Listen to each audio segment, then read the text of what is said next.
Dr. Lindsay, so you claim that you've reviewed several things in this case file, correct? No, I reviewed several things in the case file. That's what I just said. I think you said I claimed to You review. claim to. I'm saying you said that you reviewed the toxicology reports, the detective investigation. You said Yes. the EMS. That's the correct. reports. Yes. Have you been watching all the testimony this week? I've been watching most of the testimony. I tried to watch most of it. Yes. Okay.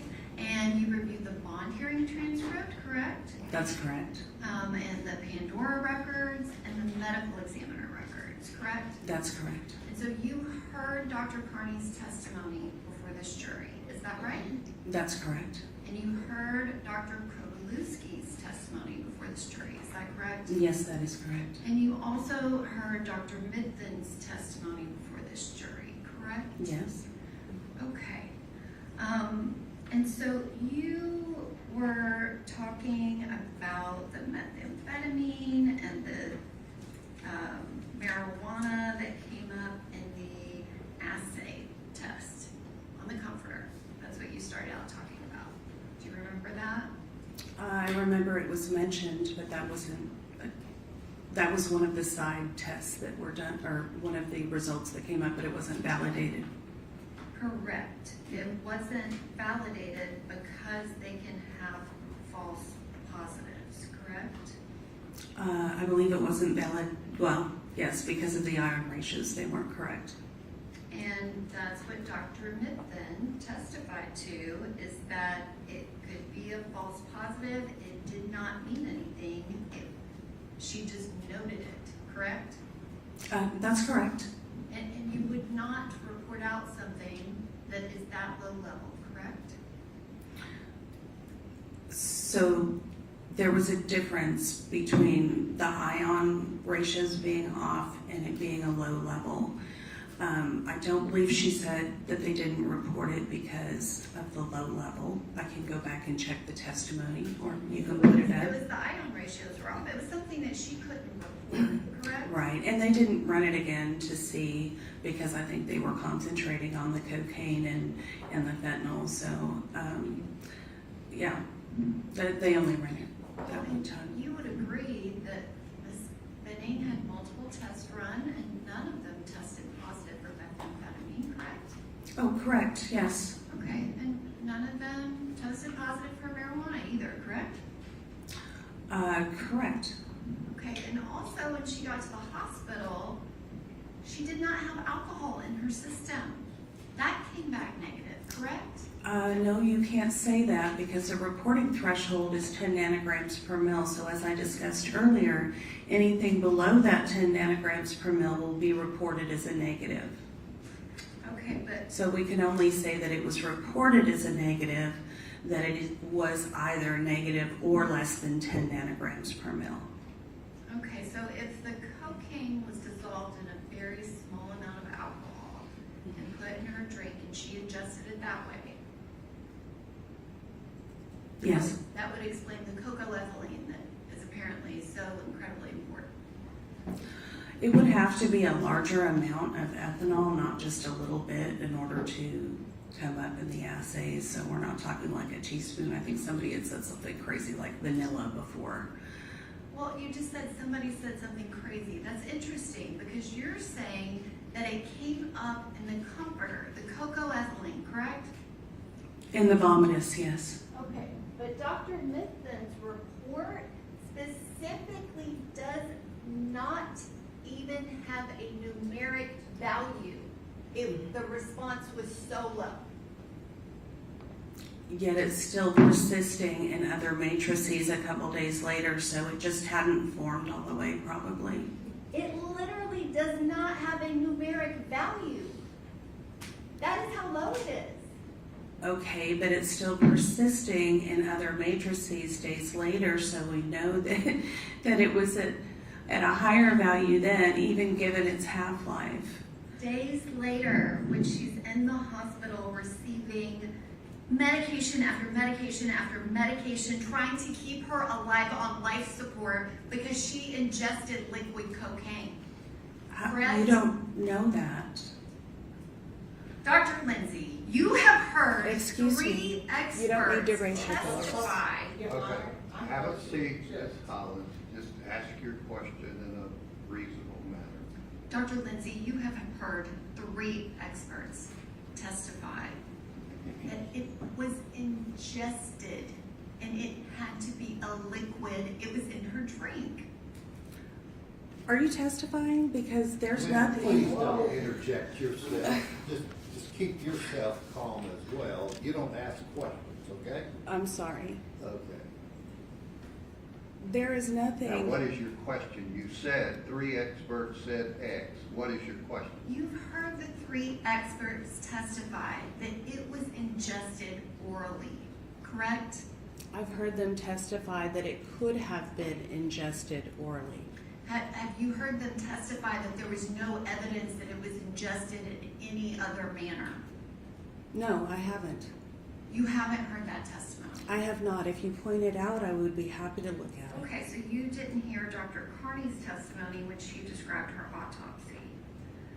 That wouldn't show you whether it was ingested orally or by any other manner. Okay, and Dr. Lindsay, you went on and on about pharmacokinetics and calculating a dose. Did you provide your calculations? Did I provide my calculations? No, but anybody can do them. If it's a half-life of 30 half-lives in between the first and the second dose, you would be up to billions of milligrams. Okay, so you don't have any math that supports that at all for pharmacokinetics? I did it at one time, but it was so off the chart, I knew that it was incorrect. Oh, so you knew that you were incorrect? No, I knew that the pharmacokinetics did not make sense. Well, So did anybody it- can take, the other experts didn't do the same calculations, and they could have, or they should have. They would have seen right away that it was not possible. Well, you're saying it's not possible because you're refusing to acknowledge that it was ingested in liquid form, correct? No, I'm not. I'm saying we don't know. It could have been ingested in liquid form, or it could have been used in another form. We just don't know. Well, that's what you're saying, that you just don't know, but Dr. Carney was very positive when she did her autopsy report. That- So, Wouldn't have shown, an autopsy report would not show whether someone had ingested it orally or ingested it through insufflation or injection. An autopsy would not show that. Dr. Lindsay, are you a forensic pathologist? No, I'm not a forensic pathologist, but I'm a toxicologist, and it would not show that. If you want to describe how it would show that, maybe that could enlighten me. Dr. Lindsay, I am asking you the questions. Okay, and I'm Have you correcting ever you. performed an autopsy? No, Yes or no? no. Okay. Did you hear Dr. Krolewski's testimony where he said that he would not even attempt to calculate using pharmacokinetics to try to calculate the dose? He doesn't do that regularly in his practice. He's more of an analytical chemist. It was clear by the way he answered the questions, and that's why he wouldn't do the pharmacokinetic calculations. That's more of a biochemistry type thing. Dr. Lindsay, that was not Dr. Krolewski's answer. You do know that, correct? I listened to his testimony, and that's how I knew he didn't do that. He didn't do it on a regular basis. He's more of an analytical chemist toxicologist than a strict toxicologist who does pharmacokinetic modeling. I think he was open about that.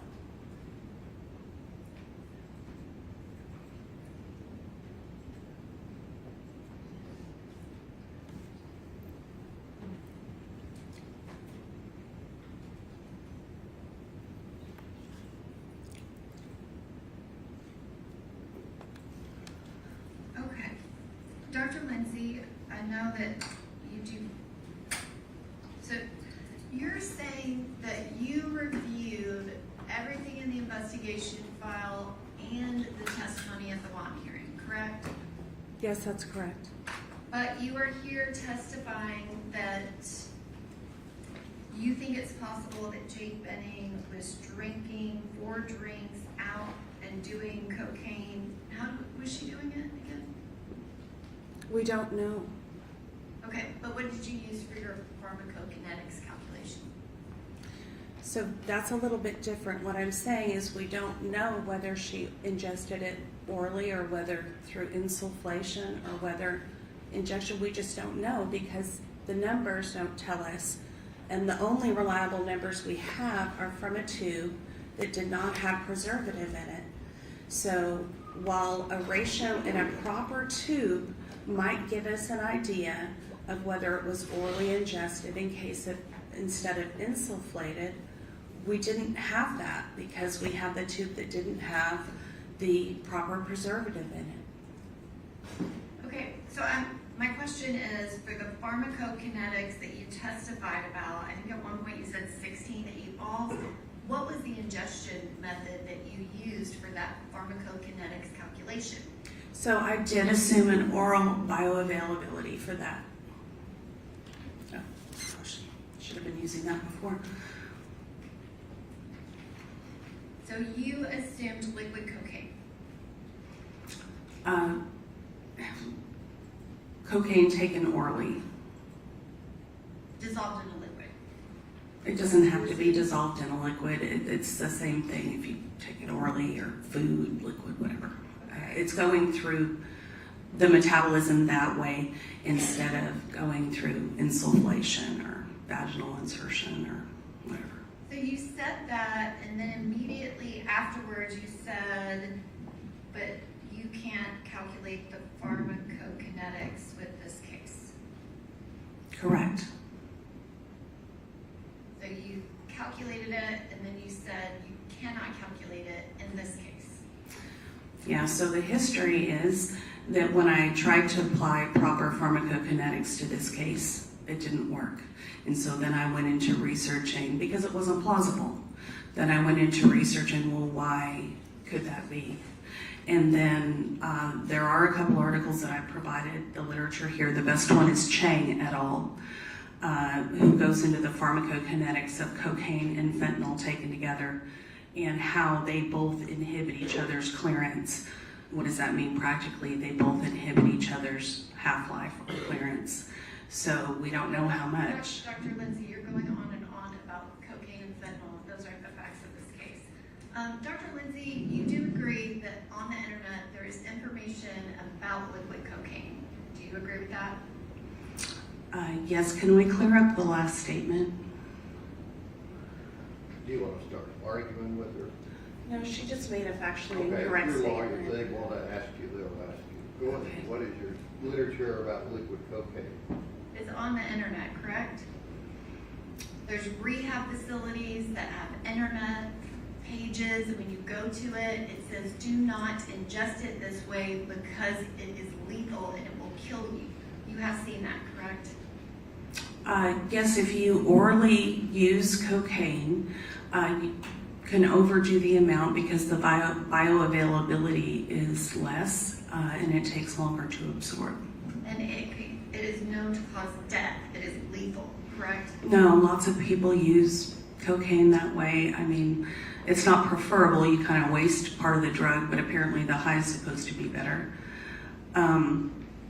The problem is the fentanyl along with the cocaine, which lowers the threshold dose of toxicity.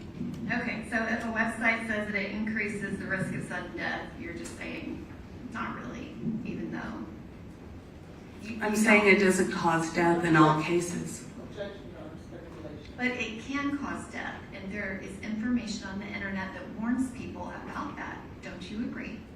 Objection, Your Honor. Okay, I'll rule the objection. She's going to answer, I think.